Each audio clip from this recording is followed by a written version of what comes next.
Good morning everyone. Daily current affairs plus PIB के अंदर आपका रोजाना की तरह स्वागत है। आज है 24 दिसंबर और इस वीडियो के अंदर 24 दिसंबर की परीक्षा के दृष्टिकोण से महत्वपूर्ण करंट अफेयर्स हैं उसको कवर करने वाले हैं। ये आज की महत्वपूर्ण सुर्खियां हैं और आज का जो करंट अफेयर्स है वो शानदार करंट अफेयर्स है, ज़बरदस्त करंट अफेयर्स हैं। आइए स्टार्ट करते हैं। सबसे पहले परले मिसाइल के बारे में बात करते हैं। डीआरडीओ के द्वारा एक नई मिसाइल, एक स्वदेशी नई मिसाइल का परीक्षण वगैरह किया गया है। तो नाम याद रखिए, परले मिसाइल, जो हाल ही के अंदर डीआरडीओ के द्वारा विकसित की गई है। ये एक सरफेस टू सरफेस यानी सतह से सतह पर मार करने वाली मिसाइल है। और ये जो मिसाइल है ये एक कन्वेंशनल, भारत की पहली पारंपरिक अर्ध बैलिस्टिक मिसाइल्स, पारंपरिक कन्वेंशनल अर्ध बैलिस्टिक मिसाइल्स, यानी पूरी बैलिस्टिक मिसाइल के समान विशेषता वगैरह नहीं है इस मिसाइल के अंदर, लेकिन एक अर्ध बैलिस्टिक मिसाइल्स है। जो अर्ध बैलिस्टिक मिसाइल्स वो रहती है दोस्तों जिसका क्या, जैसे बैलिस्टिक मिसाइल और जो क्रूज मिसाइल क्या होती है इसके बारे में आप आगे बात करेंगे। जैसे मान लो ये कोई मिसाइल है, यहाँ से मिसाइल वगैरह को छोड़ा जाता है और इस तरह का रास्ता कोई मिसाइल वगैरह तय करती है तो उसको बैलिस्टिक मिसाइल कहा जाता है। ये जो मिसाइल्स का टारगेट हिट करती है तब तक जो रास्ता रहता है उसको प्रक्षेप वक्र के नाम से जाना जाता है। तो जो अर्ध बैलिस्टिक मिसाइल्स रहती है उसका जो प्रक्षेप वक्र होता है वो कम होता है, बाकी जो विशेषता वगैरह है वो बैलिस्टिक मिसाइल्स के समान ही है, ये चीज़ याद रखना। और जो परले मिसाइल है वो बीच में रास्ता, यानी एक बार आपको उसको टारगेट के लिए लॉक किया जाता है, मिसाइल को छोड़ा जाता है तो बीच रास्ते के अंदर उसकी लोकेशन वगैरह या टारगेट वगैरह हिंट करने के लिए नया टारगेट वगैरह सारा कुछ ये बीच रास्ते के अंदर भी बदलने के अंदर सक्षम है, यानी बीच रास्ते के अंदर भी इसको सिग्नल दिया जा सकता है और उड़ान के दौरान मनूवर करने में सक्षम रहती है। तो ये मिसाइल के बारे में याद रखिए। और इस मिसाइल की जो रेंज है दोस्तों वो 150 किलोमीटर से 500 किलोमीटर के बीच में, और इसको मोबाइल से भी कह के लॉन्च किया जा सकता है। परले मिसाइल सेना की सूची के अंदर सरफेस टू सरफेस मार करने वाली सबसे लंबी दूरी की मिसाइल होगी, क्योंकि जो अभी सेना के पास में ब्रह्मोस मिसाइल है जो एक क्रूज मिसाइल है जिसकी रेंज दोस्तों 290 किलोमीटर है, लेकिन जो परले मिसाइल है ये जब सेना के पास में आ जाएगी तो इसकी रेंज 150 किलोमीटर से 500 किलोमीटर के बीच में है। यानी सेना के पास में इतनी लंबी दूरी तक मार करने वाली सरफेस टू सरफेस मिसाइल है वो सबसे लंबी है। तो ये परले के बारे में आप फैक्ट वगैरह याद रखिए। अब आपको थोड़ा सा बैलिस्टिक मिसाइल और क्रूज मिसाइल्स है वो होती क्या है उनके अंतर वगैरह बात करते हैं। देखो दोस्तों, बैलिस्टिक मिसाइल्स रहती है उसमें मुख्य अंतर उनके प्रक्षेपण पथ को, जो उनका रास्ता वगैरह रहता है उसके आधार पर उसका वर्गीकरण किया जाता है। जो बैलिस्टिक मिसाइल्स रहती है, जैसे मान लो यहाँ से कोई बैलिस्टिक मिसाइल लॉन्चर से लॉन्च किया जाता है तो बैलिस्टिक मिसाइल पहले क्या है कि वातावरण को पार करती है, यानी एक बार वायुमंडल से बाहर जाती है उसके बाद में वापस टारगेट को हिट करती है दोबारा वायुमंडल में, यानी एक बार वायुमंडल से बाहर जाती है फिर वापस वायुमंडल के अंदर प्रवेश करके टारगेट को हिट करती है। तो ये इस तरह का इसका प्रक्षेपण पथ रहता है। जबकि जो क्रूज मिसाइल्स रहती है वो एक बार वायुमंडल में थोड़ी अपने बूस्टर वगैरह से क्या है कि थोड़ी बहुत गति वगैरह पकड़ने के बाद में वो टारगेट को इस तरह का प्रक्षेपण पथ या रास्ता वगैरह पकड़ के टारगेट को हिट करती है, लेकिन वायुमंडल के अंदर ही, वायुमंडल के बाहर नहीं जाती। और क्या अंतर रहता है वो अपन बात कर लेते हैं बैलिस्टिक मिसाइल बनाम क्रूज मिसाइल के बारे में।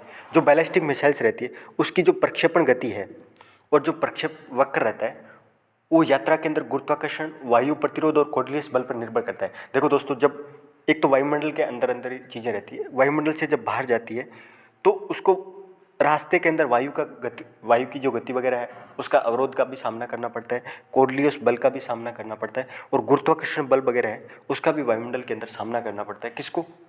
बैलिस्टिक मिसाइल को ज़्यादा सामना करना पड़ता है। तो उसकी जो गति वगैरह है किस पर निर्भर करती है? वो वायु प्रतिरोध पर निर्भर करती है, गुरुत्वाकर्षण बल पर निर्भर करती है। तो ये चीज़ याद रखना, ये एक बार वायुमंडल के बाहर जाती है और वापस प्रवेश करती है, ये चीज़ याद रखिए। और जो बैलिस्टिक्स मिसाइल्स रहती है वो लंबी दूरी की मिसाइल्स रहती है, बहुत ज़्यादा लंबी की दूरी की, यानी 3000 किलोमीटर से 12000 किलोमीटर की जो मिसाइल्स वगैरह हैं वो बैलिस्टिक मिसाइल्स ही होती है। ठीक है, जैसे भारत के अंदर कौन कौन सी बैलिस्टिक मिसाइल्स है? पृथ्वी-1, पृथ्वी-2, अग्नि-1 और अग्नि-2, ये भारत की बैलिस्टिक मिसाइल्स है जिसके एग्जाम्पल आपको बताए मैंने। ये चीज़ याद रखना दोस्तों, भारत की बैलिस्टिक मिसाइल कौन कौन सी है? तो पृथ्वी-1, 2 और अग्नि-1 और 2 ये भारत की बैलिस्टिक मिसाइल्स है। और बैलिस्टिक मिसाइल्स एक लंबी दूरी की मिसाइल्स होती है जो वायुमंडल को एक बार बाहर जाती है फिर वापस प्रवेश करती है, ये चीज़ याद रखना। जबकि जो क्रूज मिसाइल्स होती है वो तुलनात्मक रूप से गति के लिए प्रक्षेप वक्र है उसका अनुसरण करती है, मतलब स्पीड वगैरह के लिए वो क्या करती है, उसका जो प्रक्षेप वक्र रहता है यानी जो रास्ता वगैरह रहता है वो वायुमंडल में बहुत ज़्यादा ऐसे नीचे की तरफ रहता है, बाहर नहीं जाता। ठीक है, इसका उड़ान पथ है वो वायुमंडल के भीतर रहता है, ये चीज़ याद रखिए। कम दूरी की मिसाइल से होती है क्योंकि 1000 किलोमीटर के अंदर अंदर इसकी रेंज रहती है। जैसे भारत के अंदर जो ब्रह्मोस मिसाइल है, जो भारत और किसके द्वारा विकसित की गई, ब्रह्मोस। आप बताओ, जो ब्रह्मोस मिसाइल है वो भारत और रशिया के सहयोग से विकसित की गई एक क्रूज मिसाइल है, याद रखना। ठीक है, जिसकी रेंज क्या है 290 किलोमीटर। अभी गवर्नमेंट इस मिसाइल पे काम कर रही है, दोनों सरकारें, रशिया और भारत की इसकी रेंज है वो 500 किलोमीटर की जाए। तो ये क्रूज मिसाइल के बारे में अंतर था जो आपको मैंने मोटा मोटा बता दिया दोस्तों। अगला केरल के सिल्वर प्रोजेक्ट के बारे में बात करते हैं दोस्तों। केरल का एक सिल्वर लाइन प्रोजेक्ट है जो केरल सरकार के द्वारा अभी क्या एक विरोध का सामना करना पड़ रहा है। इस जो प्रोजेक्ट है इसको लगातार विरोध का सामना करना पड़ रहा है। ये प्रोजेक्ट क्या है इसके बारे में बात करते हैं दोस्तों। केरल के द्वारा राज्य के दक्षिणी छोर के अंदर स्थित राजधानी तिरुवनंतपुरम को उत्तरी छोर पर कासरगोड है, मतलब केरल के अंदर ही है दोनों लोकेशन। तिरुवनंतपुरम केरल की राजधानी है, वहाँ से लेके उत्तरी छोर पे एक कासरगोड है कर्नाटक के जस्ट नीचे, उसको जोड़ने के लिए एक semi high speed railway corridor का निर्माण किया जा रहा है। किसका निर्माण किया जा रहा है? Semi high speed railway corridor project है जिसका नाम है सिल्वर लाइन प्रोजेक्ट, जो केरल का है, जिसकी लंबाई कितनी रहेगी 529 किलोमीटर लंबा ये प्रोजेक्ट है। जिसमें यदि ये परियोजना वगैरह पूरी हो जाती है दोस्तों तो कासरगोड से तिरुवनंतपुरम के बीच में 200 किलोमीटर प्रति घंटा की स्पीड से हाई स्पीड ट्रेन वगैरह है वो चलाई जा सकती है। और इससे क्या है कि अभी जो टाइम है, अभी वर्तमान के अंदर जो कासरगोड से लेकर तिरुवनंतपुरम के बीच में जो 529 किलोमीटर का जो रास्ता है वो 12 घंटे तक टाइम लगता है अभी जो तय करने के अंदर। यदि ये प्रोजेक्ट वगैरह पूरा हो जाता है तो 200 किलोमीटर के हिसाब से इस पर स्पीड से ट्रेन वगैरह चलना संभव हो जाएगी और रास्ता की जो टाइम पीरियड है वो घट के 4 घंटे हो जाएगा। तो ये प्रोजेक्ट था दोस्तों, आप यहाँ से इसको देख सकते हो। ये केरल है, ठीक है, यहाँ पे तमिलनाडु है, ऊपर कर्नाटक पड़ता है दोस्तों, और तिरुवनंतपुरम यहाँ पे है, ये केरल की राजधानी है तिरुवनंतपुरम। तो यहाँ से लेके ये एकदम पश्चिमी घाट के एकदम तटवर्ती जो क्षेत्र है ऊपर कासरगोड पड़ता है। तो इतना लंबा ये 529 किलोमीटर लंबा एक high speed semi high speed railway corridor का निर्माण किया जा रहा है, लेकिन लगातार विरोध किया जा रहा है। ये केरल सरकार के द्वारा डेवलप किया जाएगा, भारत सरकार का प्रोजेक्ट नहीं है, याद रखना। ठीक है दोस्तों, लेकिन इसका देखो, आपको मैं ये पहले ही बोला था कि Kerala rail development corporation limited है उसके द्वारा विकसित किया जाएगा, लेकिन इस प्रोजेक्ट का विरोध इसलिए किया जा रहा है क्योंकि एक तो देखो तटवर्ती पास पश्चिम घाट का जो संवेदनशील क्षेत्र है, एक बायोडाइवर्सिटी हॉटस्पॉट है, उस क्षेत्र से गुजरता है, तो पर्यावरण संबंधी बहुत ज़्यादा चिंताओं का सामना करना पड़ रहा है। और 2018 के अंदर इस क्षेत्र के अंदर बाढ़ वगैरह आई थी क्योंकि पर्यावरण का व्यापक स्तर पर दोहन वगैरह हो रहा है, तो एक भयंकर बाढ़ वगैरह भी 2018 के अंदर आई थी, तो इसलिए भी ज़्यादा चिंता के अंदर है। और इतना लंबा प्रोजेक्ट के चलते केरल पे क्या है कि और ज़्यादा क्या कर्ज का जो बोझ वगैरह है, लगभग 30 से 35 हज़ार करोड़ रुपए का प्रोजेक्ट है। तो नागरिक, केरल के जो नागरिक वगैरह वो नहीं चाहते कि राज्य पे और ज़्यादा कर्ज वगैरह बढ़े, तो इसलिए विरोध किया जा रहा है। और ऊपर से ये है कि ये तटवर्ती जो क्षेत्र है, यदि ये प्रोजेक्ट वगैरह बन जाएगा तो तट को क्या करेगा, 2 भागों के अंदर बांट देगा। यदि कोई प्रोजेक्ट वगैरह है, ऐसा इतना लंबा प्रोजेक्ट बना दिया जाएगा तो राज्य के तटबंध वगैरह है 2 भागों के अंदर बांट देगा पश्चिम घाट को। जिससे क्या है कि जो नदियाँ वगैरह हैं जो अरब सागर के अंदर गिरती है, तो उनका एक पानी का जो मुक्त प्रवाह वगैरह है, या बारिश वगैरह होती है या बाढ़ वगैरह आती है, तब ये पानी का जो मुक्त प्रवाह है वो एक तरह से बंद हो जाएगा, उसमें रुकावट पैदा होगी। तो इसलिए इस प्रोजेक्ट का विरोध किया जा रहा है। आप याद रखना कि सिल्वर लाइन प्रोजेक्ट किस राज्य के अंदर है, तो केरल राज्य के। नेक्स्ट दोस्तों, एक रिपोर्ट जारी की गई थी, वर्ल्ड प्रेस फ्रीडम रिपोर्ट, विश्व प्रेस स्वतंत्रता सूचकांक जारी किया गया था, और जिस पे भारत की जो सिचुएशंस है वो बहुत ज़्यादा खराब श्रेणी के अंदर भारत को रखा गया था, जिसके चलते केंद्र सरकार के द्वारा इस रिपोर्ट के प्रति एक तरह से नाराज़गी जाहिर की है, असहमति प्रकट की है। आइए जानते हैं इस रिपोर्ट के बारे में।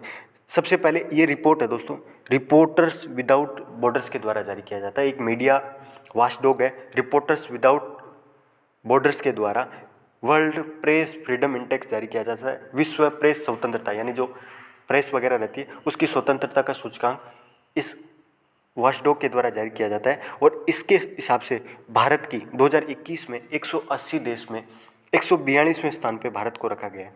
यानी इतनी खराब श्रेणी के अंदर भारत को रखा गया है रैंकिंग के हिसाब से। भारत को जो पत्रकारिता वगैरह रहती है, जर्नलिज्म है भारत का, उसको बहुत ही खराब श्रेणी के अंदर वर्गीकृत किया गया है, जिसकी वजह से सरकार ने असहमति जारी की है।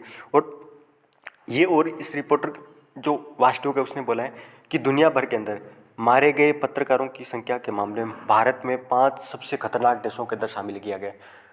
यानी जितने एक साल के अंदर पत्रकारों की जो हत्या वगैरह होती है या उनका जो उन पे हमले वगैरह होते हैं, उसमें 5 सबसे खराब देशों के अंदर भारत को शामिल किया गया है। तो इसलिए सरकार के द्वारा इस पे रिपोर्ट पे आरोप वगैरह लगाए गए। और 2016 के अंदर भारत की जो रैंक थी 133वें स्थान पे था, और अभी 2020 के अंदर गिर के इसकी स्थान कितना हो गया, 142वां स्थान हो गया।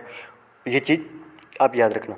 रिपोर्ट का नाम याद रखिए और रिपोर्ट जो जारी करने वाली संस्था है उसका नाम याद रखना दोस्तों। और भारत के साथ साथ ब्राज़ील हो गया, मैक्सिको हो गया और रसिया को भी इसी खराब श्रेणी के अंदर इस रिपोर्ट के द्वारा शामिल किया गया है। नेक्स्ट दोस्तों, एक चक्रवात के बारे में बात करते हैं, टाइफून राय चक्रवात के बारे में बात करते हैं। ये एक शक्तिशाली उष्णकटिबंधीय चक्रवात है। तो याद रखना, टाइफून राय चक्रवात एक उष्णकटिबंधीय चक्रवात है जो अभी कहाँ पे, फिलीपींस वगैरह जो दक्षिणी पूर्वी एशिया क्षेत्र है, जैसे ये भारत है और ये जो इधर वाला जो क्षेत्र है साउथ चाइना सी, दक्षिणी चीन सागर है, वहाँ पे फिलीपींस देश है। तो उसका जो पलाऊ द्वीप है उसके पास से गुजरने के बाद में ये बहुत ज़्यादा फिलीपींस वगैरह को प्रभावित कर रहा है और वहाँ पे बाढ़ वगैरह का सामना करना पड़ रहा है। व्यापक स्तर पे क्या है कि इस चक्रवात ने प्रभावित किया दोस्तों। और ये एक सुपर साइक्लोन है, यानी इसकी जो स्पीड वगैरह है 120 मील प्रति घंटे निरंतर हवाओं के साथ में इसको सुपर चक्रवात के रूप में वर्गीकृत किया गया है। ये एक उष्णकटिबंधीय चक्रवात है जो कहाँ पे है, साउथ चाइना सी के अंदर। आप याद रखिए दोस्तों। टाइफून राय 1954 के अंदर पामेला और 2014 के अंदर रामसुन के बाद में दक्षिण चीन सागर में आने वाला श्रेणी 5 का तीसरा सुपर टाइफून है। यानी दक्षिण चीन सागर के अंदर आज तक 2 ही पहले चक्रवात थे, वो सुपर चक्रवात के रूप में, जिनकी स्पीड वगैरह देखो हाई रहती है ना, उसको सुपर चक्रवात के रूप में वर्गीकृत किया जाता है। ऐसे अलग अलग कैटेगरीज रहती है। इसको 5वीं श्रेणी के अंदर जो सबसे खतरनाक रहती है उसके अंदर शामिल किया गया है और ये फिलीपींस वगैरह को प्रभावित कर रहा है। और दक्षिण चीन सागर के अंदर इससे पहले जो चक्रवात है वो 2 ही आए थे, उसके बाद में ये तीसरा है। तो इससे अंदाज़ा लगा सकते हो। ये दोस्तों मैप के अंदर देख सकते हो, ये जो टाइफून है ये यहाँ पे दोस्तों फिलीपींस है और इसको ये दक्षिण चीन सागर है, यहाँ पे इसका प्रभावित क्षेत्र है, इस क्षेत्र को प्रभावित कर रहा है। तो आपको चक्रवात वगैरह का जो नाम है वो अलग अलग महासागर के अंदर अलग अलग नाम से जाना जाता है। तो आपको थोड़ा सा देख लीजिए, टाइफून वगैरह है दोस्तों वो पश्चिम प्रशांत महासागर और दक्षिण चीन सागर रहता है, वहाँ पे टाइफून के नाम से जाना जाता है। और भारत वगैरह के अंदर जो कोई भी विक्षोभ वगैरह आता है तो उसको चक्रवात की श्रेणी के अंदर जाना जाता है। भारत हो गया, ऑस्ट्रेलिया का जो पश्चिम तट क्षेत्र है, हिंद महासागर के अंदर जो भी चक्रवात वगैरह आता है तो उसको चक्रवात ही कहा जाता है। जबकि दक्षिण चीन सागर या पश्चिम प्रशांत महासागर में उसको टाइफून के नाम से जाना जाता है। जबकि अटलांटिक महासागर का जो ये कैरिबियन देश वगैरह है, अटलांटिक महासागर के अंदर जो चक्रवात वगैरह आता है उसको हेरिकेन के नाम से जाना जाता है। ठीक है, हेरिकेन। तो ये आप चक्रवातों के विभिन्न नाम वगैरह थोड़े से याद रखिए। नेक्स्ट दोस्तों, वन लाइनर करंट के तौर पे बात कर लेते हैं। सबसे पहले 23 दिसंबर को राष्ट्रीय किसान दिवस मनाया गया। तो याद रखिए फैक्ट के तौर पे कि 23 दिसंबर को राष्ट्रीय किसान दिवस मनाया जाता है। किसकी याद के अंदर, किसको सम्मानित करें, किसानों समाज के अंदर किसानों का जो योगदान वगैरह है उसको रेखांकित करने के लिए। और चौधरी चरण सिंह जो भारत के पूर्व प्रधानमंत्री भी रहे, हालांकि शॉर्ट टाइम के लिए रहे थे, लेकिन चौधरी चरण सिंह पूर्व प्रधानमंत्री चरण सिंह के योगदान के लिए और उनके जन्म दिवस के अवसर पे 23 दिसंबर को राष्ट्रीय किसान दिवस मनाया जाता है। तो आप फैक्ट याद रखिए। नेक्स्ट दोस्तों, दिल्ली के अंदर भारत का पहला टीचर यूनिवर्सिटी यानी शिक्षक विद्यालय की स्थापना की जा रही है। तो याद रखिए फैक्ट, यदि मान लो आपसे पूछा जाए कि भारत के अंदर पहली शिक्षक विश्वविद्यालय की स्थापना कहाँ पे की गई है, तो राजधानी दिल्ली के अंदर। ठीक है, नेक्स्ट दोस्तों पीआईबी के बारे में बात कर लेते हैं। ये पीआईबी की न्यूज़ बात कर लेते हैं दोस्तों। स्थगन अनिश्चितकाल के लिए, इसके बारे में बात करते हैं। हाल ही के अंदर शीतकालीन जो सत्र था दोस्तों उसको समाप्त हो गया है और दोनों सदनों का जो निर्धारित समय था, यानी पहले शीतकालीन सत्र का जो डिसाइड किया गया था उससे एक दिन पहले अनिश्चितकाल के लिए स्थगित कर दिया गया है। तो अपन इस अनिश्चितकाल स्थगन वगैरह है उसके बारे में बात करते हैं दोस्तों। ये क्या होता है, जब सदन को पुनः बैठक के लिए एक दिन का नाम लिए बिना निलंबित कर दिया जाता है तो उसे अनिश्चित काल के लिए स्थगन कहा जाता है। यानी कोई भी बैठक वगैरह है पीठासीन जो किसके द्वारा किया जाता है, जो अनिश्चितकालीन का जो स्थगन है वो पीठासीन अधिकारी वगैरह रहता है, लोकसभा का अध्यक्ष और राज्यसभा का सभापति के द्वारा, जब बिना बैठक के आगे बैठक कब होगी ये बताए, जब सदन को निलंबित कर दिया जाता है। ठीक है, बैठक को निलंबित कर दिया जाता है तो उसको अनिश्चित काल के लिए स्थगन कहा जाता है। ये चीज़ याद रखिए दोस्तों। और हालांकि किसी भी सदन का जो पीठासीन अधिकारी होता है उसको अनिश्चित काल के स्थगन करने के बाद भी उस तारीख से पहले या बाद में भी वापस सदन की बैठक बुला सकता है। तो ये अधिकार किसके पास रहता है, पीठासीन अधिकारी के पास रहता है। जो थोड़ा सा फैक्ट वगैरह ये भी याद रखिए दोस्तों, संसद के जो सत्र वगैरह है, अभी आप भारत की जो संसद है उसमें 3 सत्र रहते हैं और सत्र के संबंधित जो प्रावधान वगैरह हैं वो संविधान के अनुच्छेद 85 के अंतर्गत किए गए। संसद से जुड़े हुए कहाँ पे प्रावधान किए गए, तो अनुच्छेद 85 के अंतर्गत प्रावधान किया गया है। और संसद का कोई भी सत्र वगैरह होता है उसको बुलाने की शक्ति किसके पास रहती है, सरकार के पास रहती है। और सरकार के अंदर जो संसदीय मामलों की कैबिनेट समिति रहती है उसकी सिफारिश के आधार पे ही संसद के सत्र आयोजित किया जाता है, वो परमिशन देती है। उसके बाद में राष्ट्रपति के पास जाता है, राष्ट्रपति की औपचारिक घोषणा से संसद के सत्र बुलाने की जो प्रक्रिया वगैरह अपनाई जाती है। तो ये याद रखना, इसका निर्णय किसके द्वारा लिया जाता है, संसदीय मामलों की कैबिनेट समिति के द्वारा। ठीक है, और भारत के अंदर संसद के सत्र को लेकर कोई भी निर्धारित कैलेंडर वगैरह नहीं है कि इस टाइम पे आयोजित होना बहुत ज़्यादा जरूरी है, ऐसा कुछ नहीं। 3 सत्र हैं, वो कभी भी सरकार के द्वारा अपने हिसाब से इसको आयोजित किया जा सकता है। लेकिन बस ये रहता है कि 2 बैठकों के बीच में 6 माह से अधिक की अवधि नहीं होनी चाहिए, ये संसद के अंदर प्रोविजन किया गया। नेक्स्ट दोस्तों, लास्ट आज का वीडियो के अंदर एक वर्नाकुलर इनोवेशन प्रोग्राम के बारे में बात करते हैं, नीति आयोग के द्वारा। बहुत ही महत्वपूर्ण प्रोग्राम है दोस्तों, वर्नाकुलर इनोवेशन प्रोग्राम। आप याद करिए, वर्नाकुलर जो प्रेस एक्ट आया था जिसमें भारत की जो देसी अखबार वगैरह हैं, जो देसी भाषा के अंदर जो भी अखबार वगैरह है उस पर लॉर्ड लिटन के द्वारा 1878 के अंदर प्रतिबंध लगाया गया था। तो वहाँ से रिलेट करिए वर्नाकुलर इनोवेशन प्रोग्राम। ठीक है, तो ये नीति आयोग के द्वारा अटल इनोवेशन मिशन, जो नीति आयोग के द्वारा 2014 के अंदर स्टार्ट किया गया था अटल इनोवेशन, उसी मिशन के अंतर्गत वर्नाकुलर इनोवेशन प्रोग्राम सुनिश्चित स्टार्ट किया गया दोस्तों।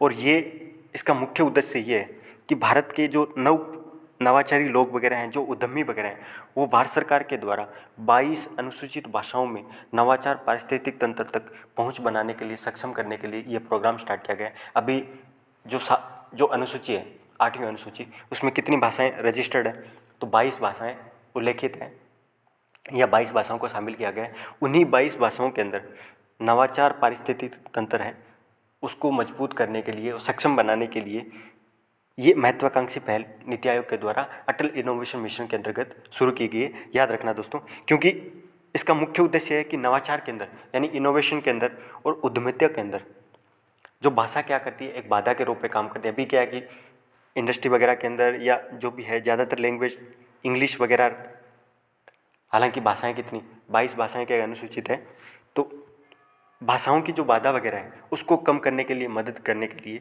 ये प्रोग्राम वगैरह स्टार्ट किया गया है, ताकि रचनात्मक जो अभिव्यक्तियाँ हैं और लेन देन की जो भाषाओं को व्यवस्थित रूप से अलग अलग किया जा सके, इसलिए ये नीति आयोग के द्वारा प्रोग्राम स्टार्ट किया गया है। याद रखना दोस्तों। और इसी के साथ आज का करंट अफेयर्स ख़त्म होता है और मुझे उम्मीद है कि आप लोगों को पसंद आएगा दोस्तों। और आपसे रिक्वेस्ट है, निवेदन है आपसे, गुजारिश मान लो, आप इस चैनल को ज़्यादा से ज़्यादा लोगों को पहुँचाइए, अपने जो भी करीबी यार दोस्त हैं उनके साथ शेयर जरूर करिए। और आप पिछले 6 महीने का जो भी करंट अफेयर्स हैं उसको कवर करना चाहते हो तो मैंने मेरी प्लेलिस्ट के अंदर जो क्रोनोलॉजी वाला सेक्शन है उसको कवर कर सकते हो दोस्तों। मैंने ऑलरेडी इन मैगजीन का जो सार संग्रह के साथ में 6 महीने का जो करंट अफेयर्स है उसको कवर करा है। धन्यवाद सभी दोस्तों।